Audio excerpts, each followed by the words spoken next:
আসসালামু আলাইকুম, মহসেনা শাওন আপনাদের সবাইকে আমন্ত্রণ জানাচ্ছি এনটিভি সন্ধ্যার খবরে। ক্রাউন সিমেন্ট শিরোনাম দেখছিলেন, এবার পুরো খবর। সালমান এফ রহমানের মালিকানাধীন বেক্সিমকো গ্রুপের সব সম্পত্তি রক্ষণাবেক্ষণের জন্য তত্ত্বাবধায়ক নিয়োগ দিতে লিখিত আদেশ প্রকাশ করেছে হাইকোর্ট। বিচারপতি এ.কে.এম. আসদুজ্জামান ও বিচারপতি মোহাম্মদ মাহবুবুল ইসলামের হাইকোর্ট বেঞ্চ আজ এ সংক্রান্ত আদেশ প্রকাশ করেন। লিখিত আদেশে বাংলাদেশ ব্যাংককে এ নির্দেশ বাস্তবায়ন করতে বলা হয়েছে। রিটকারী আইনজীবী মাসুদ আর সোবহান জানিয়েছেন, বিশেষ নিয়ম তৈরি করে বেক্সিমকো সহ বেশ কিছু কোম্পানি ব্যাংক থেকে বিপুল পরিমাণ অর্থ ঋণ নিয়েছে, যা তারা ফেরত দেয়নি। ফলে ক্ষতিগ্রস্ত হয়েছে ব্যাংকিং খাত। এর আগে ৪ সেপ্টেম্বর বেক্সিমকো ফার্মাসিউটিক্যালস লিমিটেডের সংশ্লিষ্ট কোম্পানির অন্য সব ব্যবসার ক্ষেত্রে ঋণ ও তা পরিশোধের তথ্যাদি সহ কয়েকটি বিষয় নিয়ে আইনজীবী মাসুদ আর সোবহান রিট করেন। এ প্রেক্ষিতে ৫ সেপ্টেম্বর বেক্সিমকো গ্রুপের সব সম্পত্তি সংযুক্ত করে সেগুলোর ব্যবস্থাপনায় রিসিভার নিয়োগ দিতে নির্দেশ দেয় হাইকোর্ট। ৫,০০০ কোটি টাকার বেশি লোন নিয়েছে, তাদের ২৫ বছরের মধ্যে ১ পয়সা রিপেমেন্ট করতে হবে না। ২৫ বছর, থিঙ্ক অ্যাবাউট ইট। তার থেকে ভয়ঙ্কর ব্যাপার, ২৫ বছর পর ওরা ডিসাইড করবে কত টাকা তারা রিপেমেন্ট করবে, তাদের ইচ্ছা মতো। হু ডিটারমিনস এই যে লোনগুলি নিয়েছে, এটার রিপেমেন্টের কি ব্যবস্থা করেছে? As far as I know and I am certain যে বেক্সিমকো ফার্মাসিউটিক্যাল কোনো লোন রিপেমেন্ট করে নাই, ওই যে প্রোটেকশনটা পেয়ে গেছে ২৫ বছর। সেনাবাহিনীকে ঢালাওভাবে ম্যাজিস্ট্রেসি পাওয়ার দেয়া ঠিক হয়নি বলে মন্তব্য করেছেন বিএনপি মহাসচিব মির্জা ফখরুল ইসলাম আলমগীর। মির্জা ফখরুল বলেন, দেশের যেসব স্থানে পরিস্থিতি শান্ত সেখানে ম্যাজিস্ট্রেসি পাওয়ার দেয়া অনাকাঙ্ক্ষিত। সকালে ঠাকুরগাঁও প্রেসক্লাবে ছাত্র জনতার আন্দোলনে নিহতের পরিবার ও আহতদের সাথে সাক্ষাৎকালে তিনি একথা বলেন। পরে মির্জা ফখরুল জেলায় ছাত্র জনতার আন্দোলনে নিহত ৪ পরিবার এবং আহত ৪৩ জনের হাতে মোট ১৫ লাখ টাকা তুলে দেন তিনি। জেলার সিনিয়র নেতারা এ সময় উপস্থিত ছিলেন।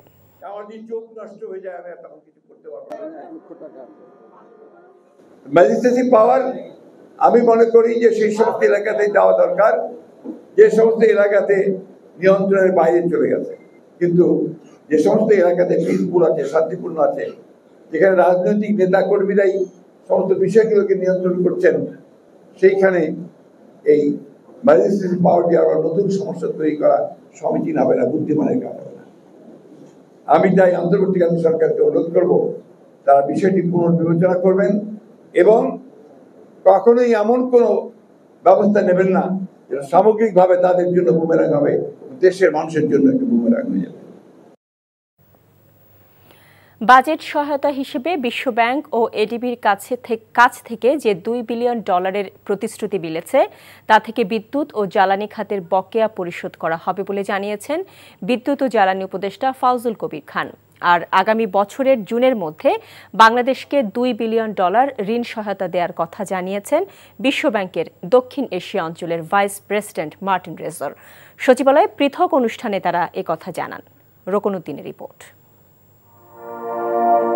বিদ্যুৎ ও জ্বালানি আমদানি বাবদ বাংলাদেশের বকেয়া প্রায় $220 কোটি মার্কিন, যার মধ্যে ভারতের আদানি পাওয়ারেরই বকেয়ার পরিমাণ $80 কোটি মার্কিন।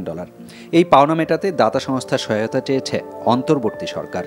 বৃহস্পতিবার সচিবালয়ে এক সংবাদ সম্মেলনে সংশ্লিষ্ট উপদেষ্টা জানান, বাজেট সহায়তার অংশ হিসেবে বিশ্বব্যাংক ও এডিবির কাছ থেকে পাওয়া অর্থের একটা বড় অংশ ব্যয় হবে এসব পাওনা মেটাতে। বিদ্যুৎ ও জ্বালানি মন্ত্রণালয় থেকে আমরা বিশ্বব্যাংকের কাছে $1 বিলিয়ন বাজেটারি সাপোর্ট চাইছি, যাতে আমরা গ্যাসের বিল দিতে পারি এবং আমরা বিদেশ থেকে যে বিদ্যুৎ কিনি সেটার বিল দিতে পারি। এটা আমরা $1 বিলিয়ন বিশ্বব্যাংকের কাছে চেয়েছি, আর $1 বিলিয়ন চেয়েছি আমরা কাছে, কে বলে এশিয়ান ডেভেলপমেন্ট ব্যাংকের কাছে।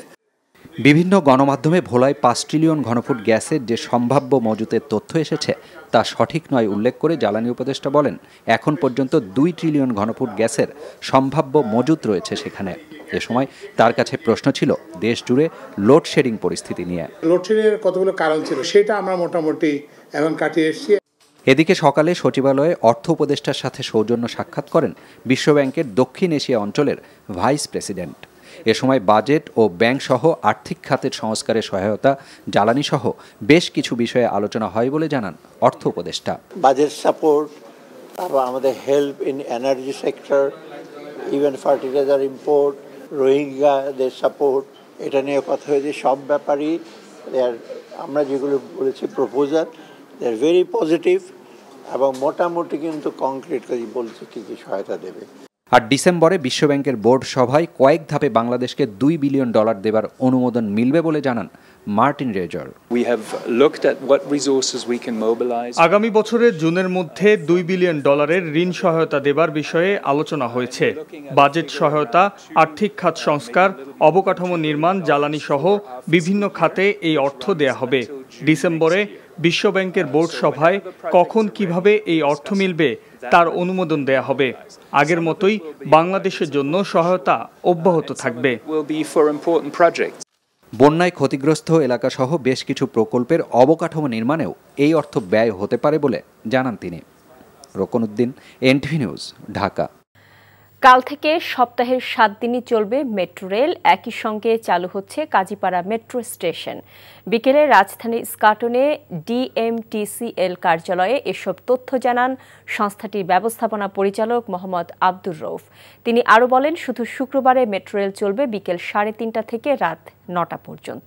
তিনি জানান, কাজীপাড়া স্টেশন মেরামতে খরচ হয়েছে 20,50,000 টাকা। দ্রুত সময়ের মধ্যে মিরপুর 10 স্টেশন চালুর কাজও চলছে। প্রতিদিন গড়ে 3 লাখ যাত্রী মেট্রো রেল ব্যবহার করছেন। এ মাসে এখন পর্যন্ত আয় হয়েছে প্রায় 20,67,03,551 কোটি টাকা। ছাত্র জনতার বিক্ষোভ চলাকালে সংঘর্ষে ক্ষতিগ্রস্ত হয়েছিল স্টেশন দুটি। ছাত্র জনতার অভ্যুত্থান চলাকালে রাজধানীর রামপুরায় ফার্নিচার মিস্ত্রি বাবুল হাওলাদার হত্যা মামলায় সাবেক প্রধানমন্ত্রী শেখ হাসিনা, ওবায়দুল কাদের সহ 19 জনের বিরুদ্ধে হাতিরঝিল থানায় মামলা দায়ের হয়েছে। এছাড়া শেখ হাসিনা ও তার বোন রেহানা, ছেলে জয় সহ 216 জনকে আসামি করে আশুলিয়া থানায় একটি হত্যা মামলা দায়ের হয়েছে। রাসেল গাজী নামের এক যুবককে গুলি করে হত্যার ঘটনায় সকালে এই মামলাটি দায়ের করেন তার মামাতো ভাই সাহেব আলী। আসামিদের বিরুদ্ধে পরস্পরের যোগসাজশে অস্ত্র-শস্ত্রে সজ্জিত হয়ে দাঙ্গা, হাঙ্গামা, মারপিট ও গুলি বর্ষণ করে হত্যা ও হত্যার হুকুম দেওয়ার অভিযোগ আনা হয়েছে। মামলার এজাহারে বলা হয়, 5 আগস্ট বাইপাইল পুলিশ বক্সের পশ্চিম পাশে পুলিশ ও আওয়ামী লীগের সন্ত্রাসীরা বৈষম্য বিরোধী আন্দোলনে অংশ নেয়া ছাত্র জনতার উদ্দেশ্যে নির্বিচারে গুলি চালায়। ওই দিন গুলিবিদ্ধ হয় অন্তত 400 জন। এদের মধ্যে 35 জন মারা যান। গুলিবিদ্ধ রাসেল গাজীও চিকিৎসাধীন অবস্থায় ওই দিন রাতেই মারা যান বলে এজাহারে উল্লেখ করা হয়। এই ছিল সন্ধ্যার খবরে। এই খবরের ভিডিও সহ আপডেট জানতে ভিজিট করুন এনটিভি অনলাইন www.ntvbd.com। এছাড়াও এনটিভির জনপ্রিয় সব অনুষ্ঠান ও খবরের আপডেট জানতে ভিজিট করুন আমাদের ইউটিউব ও ভেরিফাইড ফেসবুক পেজ। রাত 10:30টায় রাতের খবর দেখার আমন্ত্রণ রইল। এতক্ষণ সাথে থাকার জন্য সবাইকে ধন্যবাদ।